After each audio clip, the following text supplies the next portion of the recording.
Are you an entrepreneur or ready to become a boss?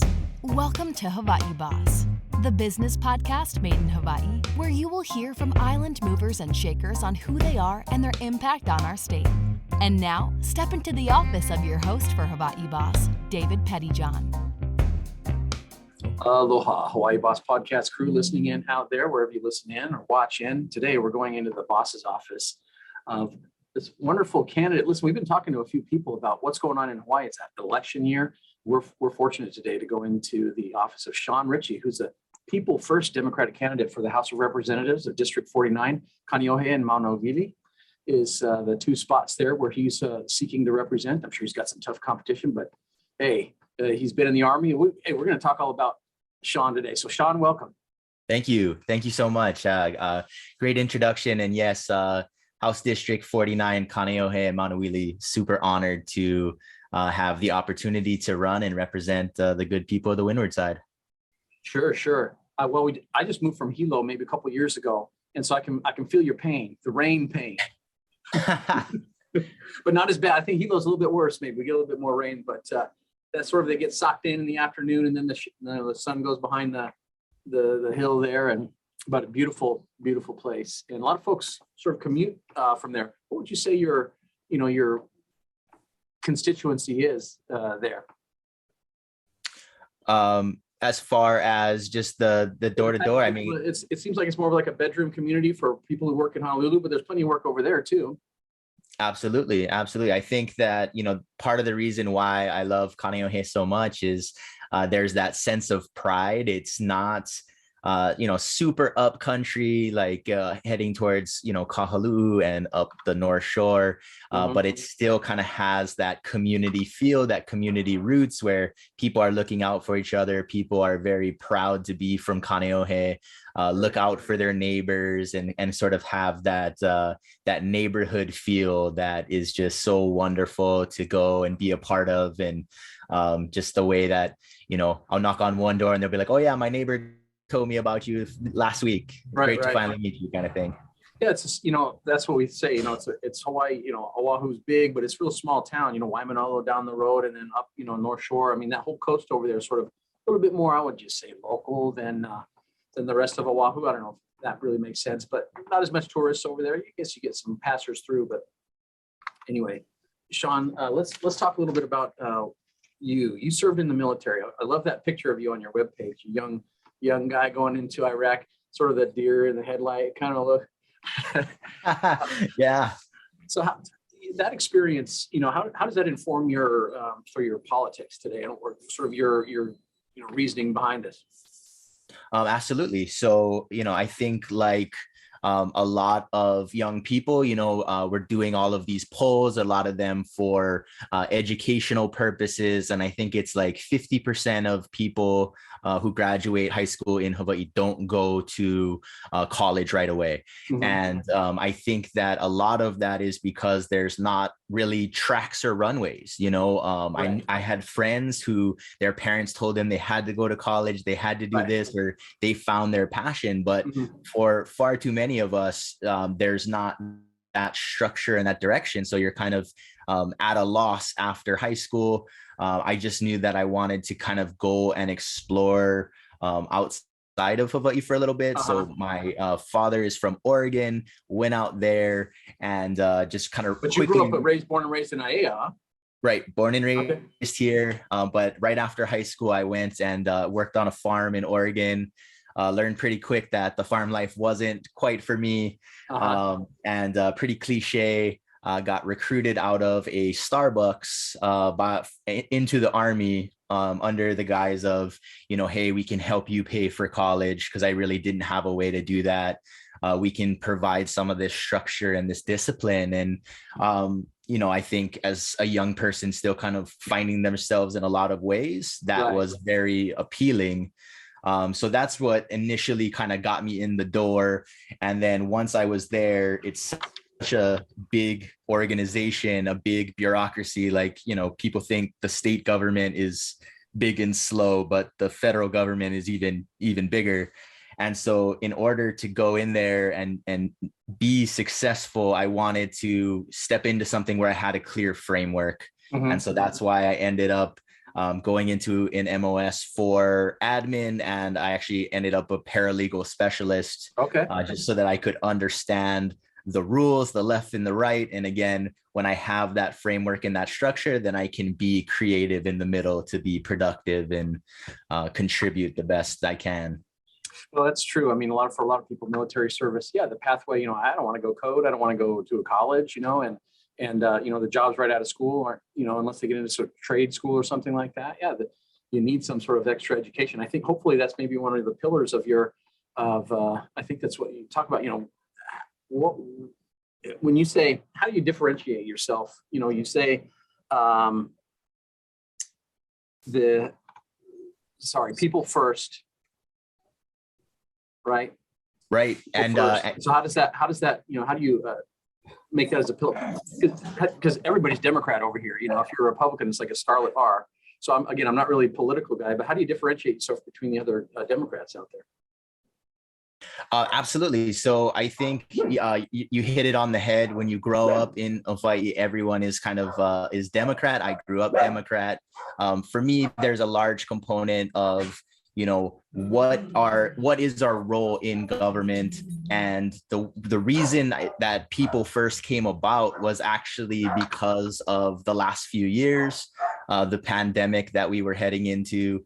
I was so proud of our state and our people and how we came together to kind of embrace this unprecedented challenge. And I saw the Hawaii state government, I saw the people of Hawaii, who are extremely resistant to change in a lot of ways, actually embrace it and move in this direction of, we're going to put people first and we're going to do what we have to do.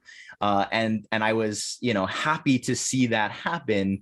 But then as we moved along in that issue, I think that other factors came into play, and it's like we found that magic, and then we kind of lost it, and we weren't putting people first anymore, and we were kind of doing these other movements to get the economy back on track or whatever. And I was just like, no, we found it, and it's putting people first. It's putting local people, our concerns ahead of that, move in that direction, and things can get better. So that was really the kind of the heart of it, was we found that people first, even it was, in a kind of a crazy arena. And, as I go and I talk to people, it's really the core of what I'm hearing door to door. I'm hearing just kind of in all of the little areas that I'm in, is people aren't feeling as heard. People aren't feeling as connected to what's going on. And so how do you fix that? Well, you make sure that your representatives are putting people first and kind of realigning back to that core principle of, I believe it's the first section of the Hawaii Constitution, all of the power in government is derived from the people. And if they're not feeling that, then I think we have to shift right back in that direction. Yeah, certainly a lot of concerns. A lot of times as we talk about business here on Hawaii Boss, we happen to do that a lot.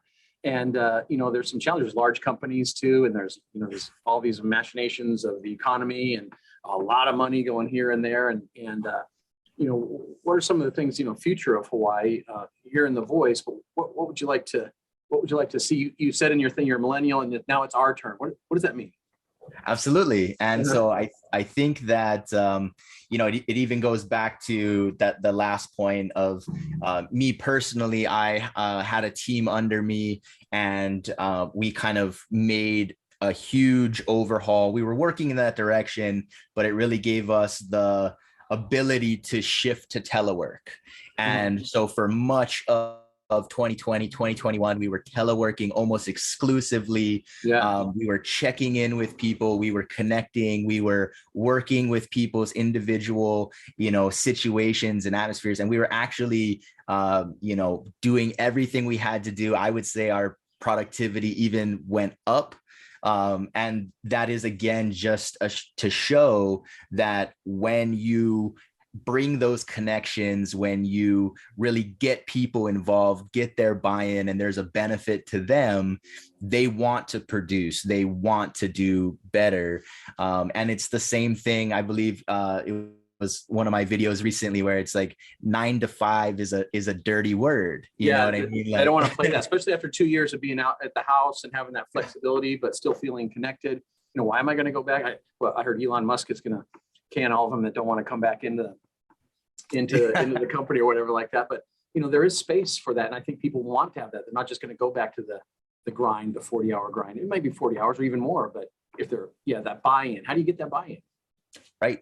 And I think it has to be with, again, building those connections to what they're doing. Like, I did contracts and acquisitions, which is traditionally a pretty dry area. Mm-hmm. So you have to kind of get creative in how you connect people and how you build them up to have responsibilities and maybe empower them in a category or give them some ownership over a certain function in the organization. Sure. Because the more that you give to them, now they want to produce for it. They're not just like, oh, this is just a paycheck, I just got to show up. It's no, this is something that they're trusting me with, and I want to be a good trustee of that, and work harder. Sure. I mean, and that's awesome. I mean, again, you have to have those relationships. Without relationships, you can't move. It doesn't matter what it is, if it's a business, organization, whatever, you have to have those relationships founded on at least a minimum amount of trust, some modicum of trust to be able to move things forward. And like you said, then someone will be willing to work or put out that effort for you because they have this trust with you. They feel safe. And trust is all built on healthy relationships. And so you want to make sure that you're, setting those healthy boundaries. You're making people, again, understand why they're doing what they're doing. And a great example for me right now is this run for office. Mm-hmm. And a large part of what I'm trying to do is to build connections with people. I'm literally like, ask me anything, challenge me about anything, whatever, will help you to connect to me. Let's do it. Mm-hmm. Because for far too many people, especially in Hawaii, voting has become a ritual. And it's just something that you do every 2 years, every 4 years. You go into a little booth, you look at the last name. Do you recognize it? You look at the letter at the end of the name, and that's where you vote. There's no relationship. It's just a ritual because you're told you have to do it. Right. And, I think that as we look at business, we also have to look at, our public spheres and the things that we trust others to do for us, and make sure that we have relationships in those as well, and not just in our work. Yeah. Creating those connections is important. And you've sort of harnessed the power of the internet, I would say, or working that. Tell us about how this, you push forward this digital relationship experience, and how do you think that might be different from other campaigns? Well, I guess first and foremost, this is I'm an extremely authentic person. Mm-hmm. I didn't really see myself going into politics. I think I was curious, like 5 years ago, you were probably like, this was nowhere on your radar. Huh? Right. And I feel like just the moments of the last couple of years, and again, not that, not casting blame on anything. It's just, I see that we can do better. I see the window of opportunity between, the rail and Red Hill and the corruption and, all of these other factors. Is just, now is the time for young, local people with roots who care deeply about the culture, about, the way of life that we had growing up, and standing up for that in our representation, making sure we're taking care of our communities and bringing as much of that voice as we can into politics, which is, again, an arena that people don't really want to go down. But to your point, my background from my education from college is in marketing and advertising. So I understand kind of multimedia messaging and having a campaign and an idea that you're pushing through. But personally, I don't really do social media. I've always been much more of I want to see you in person. I want to look you in the eyes. I want to shake your hand. I want to have that empathy and that connection. So I'd actually been off of social media for quite a while heading into the ideation of running for office. And then it's like, okay, you know, I'm going to do steep that. Learning curve. Yeah, it is. But, you know, we have to go where people are right now, because I always, you know, what's the quote? It's like, we're drowning in information, but we're starving for wisdom. Everybody is so saturated with so much information. It's almost information overload. They don't really want to be taught something new. They want to be inspired. They want to, you know, have people come and engage with them where they're at. And looking around, a lot of people are on social media, Instagram, you know, YouTube, these various. You can't avoid it. There's no way to avoid it. There's no way. Yeah, because like you said, all those people that, you know, who said, you know, hey, I'm not going in, I'm not going to meetings, or I'm not going to go to a rally. Hey, how do I find out about this? Well, it's online, you know. Right. And VoteShawnRichey.com. VoteShawnRichey.com is the spot to go. And anything you ever wanted to know but were afraid to ask about Shawn Richey is right there. It's a great web space. Did you create that by yourself with Wix or something, or do you have a team? No. So I created it myself. I do have people who kind of come and will help in seasons, but the website, the social media, the messaging, you know, most of the design that we're doing is all kind of within a team and a collective kind of brainstorming, where I'm a very conceptual person, but at the end of the day, I'm so much more function over form. And so a lot of people have great form ideas, and I'm really good at collaborating and kind of, you know, filtering in what all of those things are. And again, if it serves its function, then I will listen to people as far as what it looks like, as long as it's moving in that direction, doing what it needs to do. Sure. I mean, it's especially if you don't have that, like I was saying, it's a steep learning curve. If you don't have that experience, you know, but there's so many tools out there now, YouTube, whatever, to kind of figure this out. And so it does take a lot of attention, and sort of your, you know, you probably keeps you up at night trying to figure all this stuff out. It does. And, you know, I'm a big conceptual learner, and I'm a multitasker. So a lot of people who know me, they'll just know I have like a ton of, you know, irons in the fire, and it's just all about moving them forward as much as I can. And so I was just training somebody yesterday who's helping out, and I was just kind of going over, like, there's the big issue I've heard knocking on doors is there's a lot of our streams on this side that are vastly overgrown. It's been about 2.5, almost 3 years in a lot of places where they haven't been tended to. And so there's a lot of concern about if there was a big storm, something that could happen. And so just the way my brain works is, you know, how many people go and run for office and say they're going to do things if they get in? How awesome would it be to get some of these things done while I'm running for office? And then even if I don't get in, at least I left it better than I found it. So we are working with a city coordinator, and we are looking to do a community cleanup project during this summer to help address some of those really bad pain points, to give some people some peace of mind. And again, just in case something happens, you know, communities are being taken care of by the community members. Sure. What are some of those pain points you're talking about over in Kaneohe? Yeah, absolutely. And I invite anybody, especially on the Windward side, to check out the link in bio in my social media. And we have our top 5 resident concerns. So just going door to door over the last few weeks, listening to people, we went ahead and put together that list. And we had the streams for sure. A lot of people are talking about our crosswalks and our roadways. I will say that, like, if you go on base or you go to these certain areas, they all have the flashing lights for pedestrians.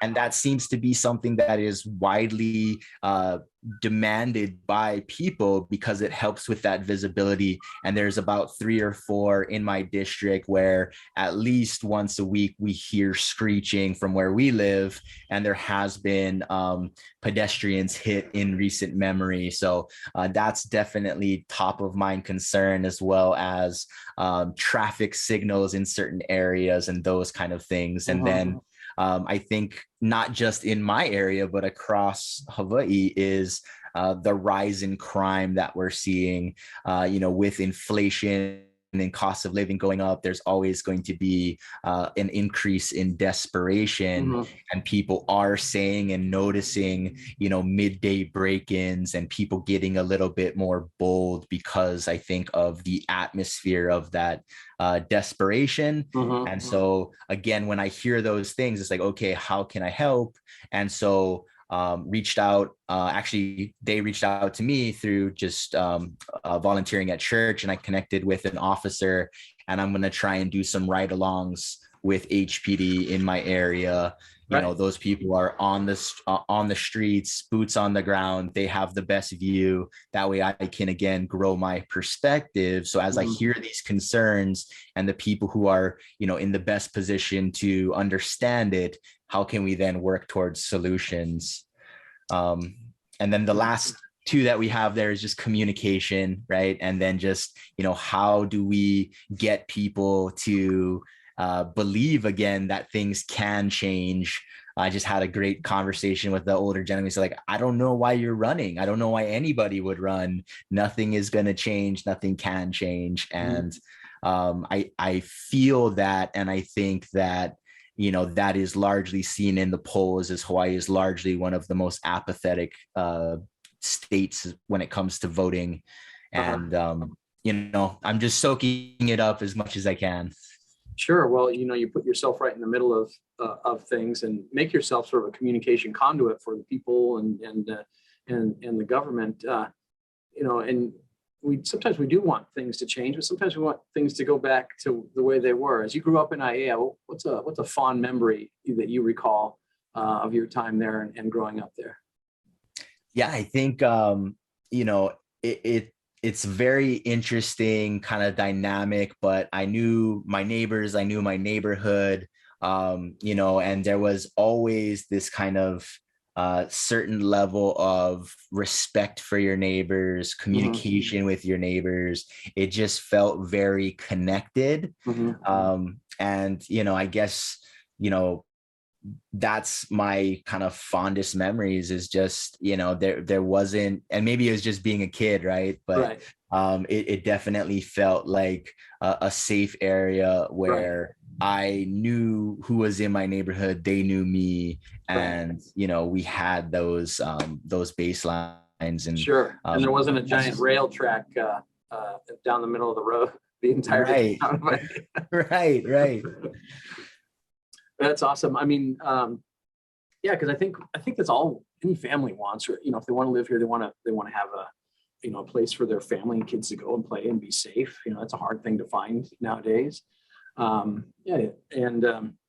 Just those job opportunities. Hey, that their kids can grow up here and find a job that can pay for, and they don't have to live in the house. Right. Well, so there's a lot of housing is a big concern. Yeah. I guess 2 things just from my perspective growing up. I did grow up in my grandparents' house, so a multi-generational household. And when me and my wife moved back home and we're looking for a place, I mean, I had my savings from the military and all of that, but still we were looking at like a 1-bedroom. And so actually we ended up the house that we live in with my parents. And so my kids grow up in a multi-generational household. And I think that that is just a reality for so many people. As you go around these communities, they're all going up, right? And that's just the only way that you can keep family here, is you have to build on what's existing. There's not really any opportunity, and there's not really any, it's not affordable to go out and buy anywhere else. And then the second part related to work is, for a lot of young people, especially, the mentality for the longest time has been, if you want to have a job here that is going to take care of you, you have to move to the mainland. You have to establish yourself in the profession you want to go into, build yourself up, and then lateral back over to Hawaii for a lot less pay, but enough pay to make it.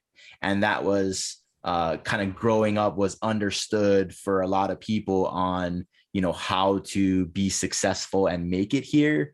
And that's something that I think we need to look to address as well, is those runways to success. And if all the runways force people out of Hawaii in the hopes that they come back later, I think that those are issues that need to be addressed as well. Yeah, the idea that, a lot of people come home, but it's usually a lot later than they probably would want to when they decide ultimately to come. But yeah, because of that, to go get some experience, and I think that's helpful too, to see how the rest of the world works. If you stayed and grew up on Hawaii, sometimes there's sort of a limited perspective that you might be able to gain, which is, I think, better now that there's some digital components where you can get everything, but really experiencing it. Also, that you experienced, you went over to Iraq. That probably, did a little 180 on your mind, and sort of like, what in the world, why am I here? And I didn't know people live like this. You know what I mean? It definitely gives you that perspective, and again, makes you appreciate the things that we do have here, and that, people have lost their lives to protect. And, it really is a very humbling experience to go and see other parts of the world, and then come back home and then see people complain about things that are just like, what do they call, like, first world problems, right. And you just kind of you don't know what poor is, or not having enough money, or a lot of times it's that perspective certainly helps. Now, as you look at your campaign and some different things, bringing your leadership, maybe your experience in the workforce or whatever, how do you, with those other peers, those other folks you make it in, say, for example, those guys out in the other representatives and things like that, different, I guess, cohorts, coalitions, different things like that. How do you see yourself fitting in there? And again, I would be maybe new as you and not know what the different groups of folks are, but maybe you can tell us where you see the most you would expect a representative to behave once they get up there. Absolutely. And I guess first and foremost is just, it closed yesterday, but to everybody who's running, especially first time runners, I just, express my gratitude for everyone who's kind of stepping up to this moment to try and represent people as best they can. I guess for me, I've had some perspective working in the state executive branch, working legislative session, kind of seeing a lot of these moving pieces. I understand a lot of the politics and how political capital works here. And I'm quite frankly, I'm good at that. But what I'm trying to differentiate myself from, and what I'm trying to get us back to is, in session, in office, there's going to be these special interests, these lobbyists, these advocacy groups that are inherently biased for whatever they're trying to get accomplished. And as representatives of people, it is my job to make sure that I'm listening to the people, and I'm making all my efforts to get the will of the people so that I can balance balance that against the all of the influences that are already in the capital, so that we can really have that perspective. And I think that we've just gotten slightly off course, where it doesn't feel as much that the people are involved and that voice matters as much, and there's some of those other interests that are filling the room. And so for me, I'm going to work with everybody. I want to see things get done. I'm a very goal-oriented person, but I'm also going to make sure that I always keep the people that I'm representing in the room, and I'm going back to them to make sure that what I'm doing and what I'm moving on their behalf aligns at least partially with, the wills of the people. And if it doesn't, have the conversation, let them know where I'm at, and, grow my understanding based on their feedback. So again, every time I go to the people's house, I'm coming as well equipped I can with the voice of the people that I'm looking to benefit and do better for. Right. Yeah. Because the people have needs that don't necessarily align with maybe the business interests, the different business interests that come in. And I think people are getting the idea that if you come into Hawaii, I think this is becoming more mainstream. If you come to Hawaii and you do work, you have to be able to give back. You have to be able to align with that sustainability concept, to be able to align with, the people first. But also, Native Hawaiian issues is something that seems like has been sort of a political sort of hot potato for so long, and why they haven't directly dealt with it, because again, it is there's such a lot of people involved in it, and they all have different directions. What is your thought on our thoughts on how we best address those issues?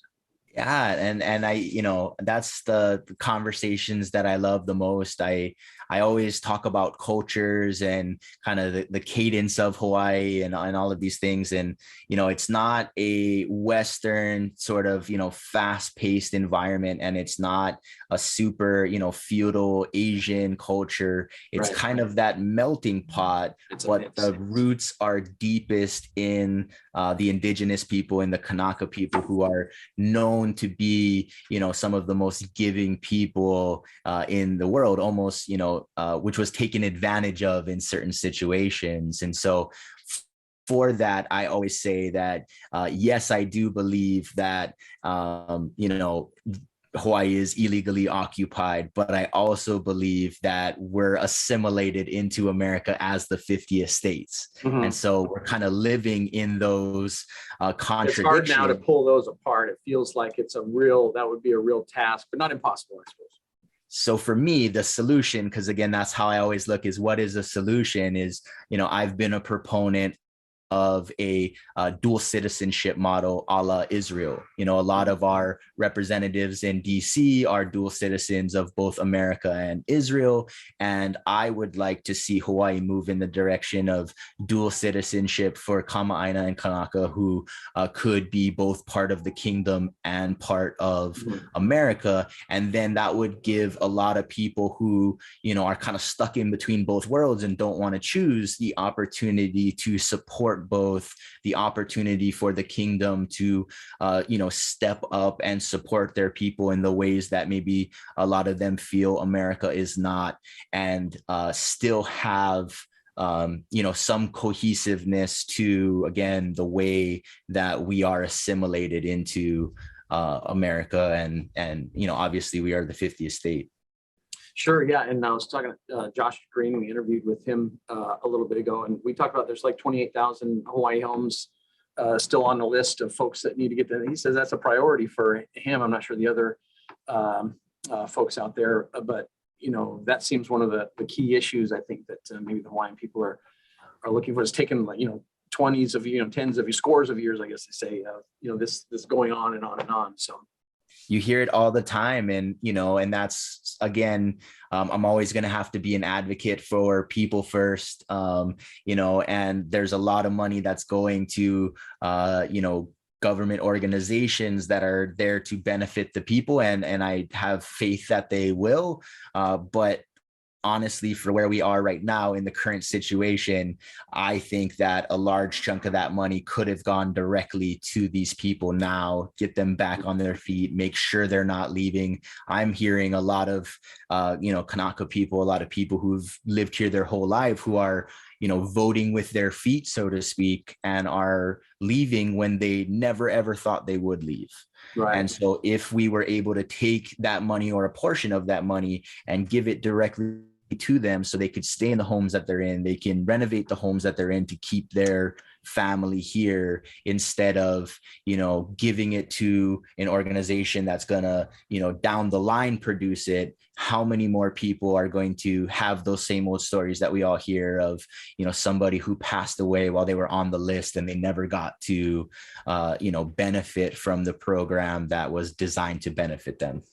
Yeah, and so I think there's a lot more, probably more issues related to that TMT and all those different things that I think that where maybe in the past the government has not been able to or willing to face that. It feels like that now with this after the pandemic that people are really more open to discuss some of these very important issues. But like you said, there's some of those special interests that get in there and start talking about things. It's just always have to be aware that not everyone shares the same sort of vision of Hawaii in the future and what it's supposed to look like. And that's the balance, right? And that's taking it to the people and always making sure, yes, these are the loudest people and they're putting money towards it and they're showing up. But what are we doing to then go and see where the people are at, so that we're constantly balancing? So I am committed to, and I would like to see, regular town halls above just the neighborhood board meetings, but facilitating those conversations as much as I can, where we're creating safe places. And again, using my background in business and kind of getting these things done to structure those meetings in a way where at least for a good section of it, we're spending it on solutions and not just spending the entire hour and a half listening to problems and then leaving feeling like, okay, we heard a bunch of problems, but yeah, where's the solutions? Yeah, now we got to figure it out. Right. All right. Listen, Shawn, we've only have a limited amount of time on Hawaii Boss. We could spend another 2 hours, with you and what's going on in the world of trying to become a representative in the state of Hawaii. I mean, it's exciting to see that, citizens are willing to step up and sort of fill those roles. And that's what it's supposed to be, is, career politicians wasn't, I don't think, envisioned a while ago, but it's an opportunity for new folks, new ideas, new energy to come. And so we're excited to see how things go. We look forward to having you back on. If you get on or you're trying for something else in the future, we're excited about that. But before we let you go, we got a few questions for you. We'll find out a little bit more about Shawn Richey and what he's up to. I was looking all over your website and Facebook, and there was one in there that said, "What's with the beard?" So I got to ask the question, what's with the beard? Absolutely. So everything that I do, I try to have a story or a reason behind it. So this is actually the 2 weeks to flatten the curve beard. Okay. I began it as that was happening and we were all locking down, and I was like, okay, 2 weeks. I thought it was going to be longer than that, but I didn't know how long. I still don't know how long. So I was okay, I'm going to start growing it out. And I've had to do a couple of trims to kind of keep it going. Sure, man, because it can get out of hand. Right. And so this is here just as a reminder that, of course, I wish, just like so many of us, that we could beat this respiratory virus, but it's becoming much more, much more realistic that we are going to transition to living with this. And I look forward to being a voice to help in that transition, to make sure that we're all taking care of each other, we're all taking care of our family, but that we can move into a stage where I can shave this off and we can move forward in a more endemic phase, if you will, where we're living with this novel virus. Sure. So you win office That's you shaving the thing. Okay. That's I'm almost there. My wife definitely would love that. He's like, let's. I think it's a step in the right direction, but we'll see. I'm really trying to. One thing about me is like if I say I'm gonna do something, I'm very much a man of my word, and so kind of setting the parameters for it. Again, I'm hopeful that we're getting close to that stage, and then I'll be able to shave it off, maybe even before the election. Who knows? Sure. Hey, we hope that things continue to settle in, and it looks like it's going that way with tourism and the recovery and some different things. Just again, like you say, making sure that it's doing it right and doing it with the land in mind. And so that's my next question. Saw you on your webpage digging around in the Kahlo plant there, and then you said you went to Oregon and tell us a little bit about that journey. Your farming experience, and if you brought that back to Hawaii. You a green thumb? Do you have a green thumb? No, not at all. I really was a pretty much a city boy growing up, and moving and working on the farm. I gained a lot of respect for that, but I wasn't connected to kind of like baling hay and grass seed and kind of what they were doing here. Right. But in the season that I'm in right now, I'm really in a season of serving others. And that's, again, part of why I'm running for office. And so I really just wanted to connect with my community. I felt like a lot of the communities I thought were strong kind of got, spread to the wind with lockdowns and restrictions. And so I really just wanted to get grounded and serve my community, serve the land. And so actually walking distance from where I live is a cultural heritage site, Papahanaukua'ola, and they have a large natural spring-fed lo'i, and they have a native Hawaiian variety forest. And so I volunteer there twice a week, and I tend to the land, I weed, I get in there, and it's just such a beautiful place. And I always say, I'm a very hard worker, and I like to outwork other people, but you can never outwork the land. And so I always leave there humbled, and it's something that I want to take with me even in office, of always making sure I set aside that time to connect to the land, Malama Aina, and really humble myself to this place. Well, I know it sounds like you're just trying to figure out where the best mango trees are, and that's I tell people, oh, just mango tree, go pick some. I said, you don't want to die. Don't go picking mango trees unless you got special access. You definitely want to be connected. And that's the other thing, is there's a really big push for food independence, food sustainability, so I want to, in office, connect people with their farmers, with their farmlands, have a better understanding of where their food is coming from. And again, build that community where, again, growing up, I would know whose mango tree that was. And if I wanted to go pick it, I could just go and ask, and it was no big deal. Right. Or sneak in. No, not just kidding. So, that's creating that sustainable Hawaii. That's a big effort, and to people know where, if the barges stop coming, the ships stop coming, people don't know, like, hey, how come the grocery stores are, and with some of that stuff that's happening already, there's a risk for that. So Hawaii has some work to do as far as sustainability and that independence. I think that's one thing born out of this pandemic, is we realized, listen, we are really dependent on the outside world here, and so it seems like a tough recovery as soon as the folks started coming back in and visiting and things. But I think it sounds like you've got where, as we move forward with business, that we keep the INA in mind, and we keep the people in mind. And I tried to break my platform down. So my slogan is, we can do better. And that's also just the idea, is a lot of times, we have this mindset of it could be worse, or we can't change anything. It's just the way it is. Right. And I want to plant the idea of we can do better, even just so slightly. Move in that direction. And so my platform really breaks down that slogan. And so half of it is we can, and those are the things that we can do without government regulation, without changes in that. And it's all about independence and investing in our communities.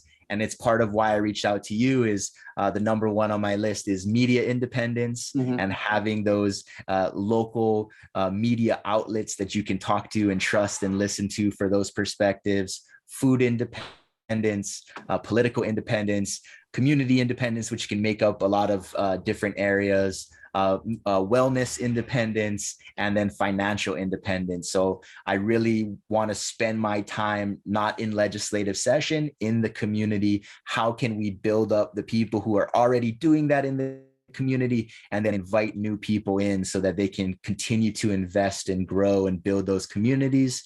And then the other half is do better, where I take the Hawaii Democrat Party platform and I take the platform that they set out and I put it through a people first lens to kind of address a lot of the issues that are within that platform that I would advocate for in legislature as part of doing better for people. Awesome. Well, a busy guy like this too. Another question for you. Busy guy like you, who does the cooking around the house? You or your partner there?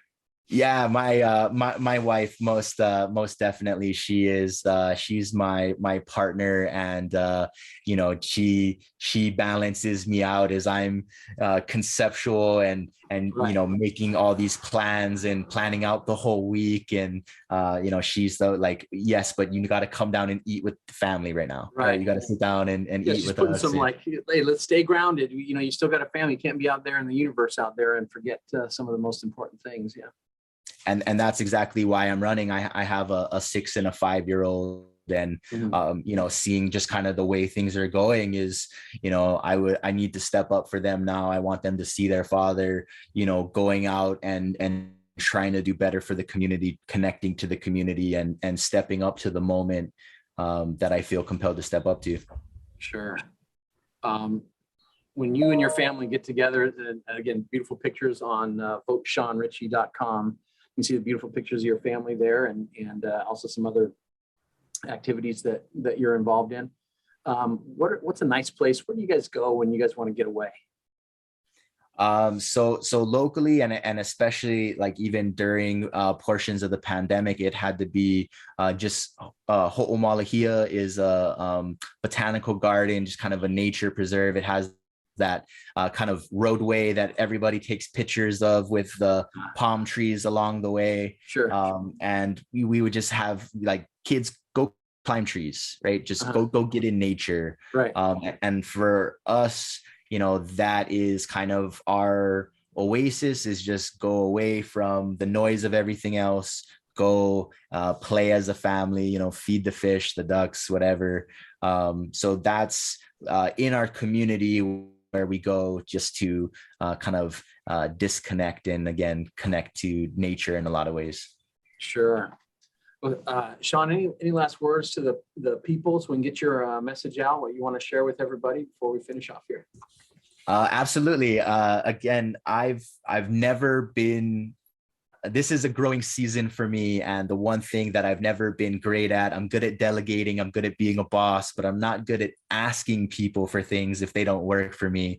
Right. And so I'm really trying to grow and get better about receiving. And so we are looking for volunteers, anybody on the Windward side who could spare even a few hours. We will train you. We will make sure that you're taken care of and fed. But we're looking for as many people as possible who believe that we can do better if we put people first, to come on board, come and see our message, have that training with me, see if it speaks to you, and then let's get out in the community and really start to build those relationships and keep it as grassroots as we can. So that's really the idea.